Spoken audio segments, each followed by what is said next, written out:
আসসালামু আলাইকুম রহমতুল্লাহি ওয়া বারাকাতুহু। সকলে কেমন আছেন? আশা করছি ভালো আছেন। সাভার টাচ ইলেকট্রনিক্সের পক্ষ থেকে নতুন একটি ভিডিওতে আপনাদের সবাইকে স্বাগতম। এই মুহূর্তে আপনারা আমার হাতে দেখতে পাচ্ছেন সোলার কন্ট্রোলার। এগুলো খুবই ভালো মানের কন্ট্রোলার। মালগুলো নতুন এসেছে, বিশেষ করে যে দুইটা মাল নতুন এসেছে খুবই সুন্দর এবং হচ্ছে 100% কিন্তু অটো কাট করে। এটা খুবই মজার বিষয় হচ্ছে এটা। এখানে আপনারা দেখতে পাচ্ছেন সচরাচর যেভাবে সোলার কানেকশন দিতে হয় কন্ট্রোলারের সেম টু সেম। এখানে হচ্ছে যে সোলারের লাইন দেখতে পাচ্ছেন পজিটিভ নেগেটিভ, তারপর হচ্ছে যে ব্যাটারি কানেকশন মাঝখানটা এই যে পজিটিভ নেগেটিভ। এখানে হচ্ছে একটা আউটপুট দেওয়া আছে, আপনারা চাইলে একটা ডিসি ফ্যান লাইটও কিন্তু এখান থেকে চালাতে পারবেন, কানেকশন দেওয়া আছে। এবং এটা হচ্ছে চাইলে আপনারা অন অফও করতে পারবেন এই কন্ট্রোলারটা।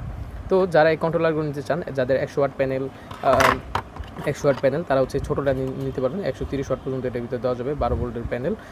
PWM এই কন্ট্রোলারগুলো 100 ওয়াটের জন্য বা 200 ওয়াট 300 ওয়াট, যারা 400 ওয়াট পর্যন্ত লাগাতে চান, 400 ওয়াট 500 ওয়াট পর্যন্ত অবশ্যই এই কন্ট্রোলারগুলো আপনারা নিতে পারেন। তো এগুলো প্রাইস সম্পর্কে জানতে, আরও বিস্তারিত জানতে অবশ্যই স্ক্রিন দেওয়া নাম্বার হোয়াটসঅ্যাপে অথবা সরাসরি আমাকে ফোন করতে পারেন। দেশের যে কোনো প্রান্তে কুরিয়ার সার্ভিস বলেন বা হচ্ছে আমাদের দোকানে এসেও কিন্তু আপনারা এগুলো নিয়ে যেতে পারেন। আমাদের ঠিকানা হচ্ছে সাভার বাস স্ট্যান্ড, অন্য সংস্থা মার্কেট, দ্বিতীয়তলা। আমাদের দোকানের নাম সাভার টাচ ইলেকট্রনিক্স। তো অতি দ্রুত সকালে চলে আসুন, যাদের প্রয়োজন ইনশাল্লাহ এগুলো নিতে পারবেন আপনারা।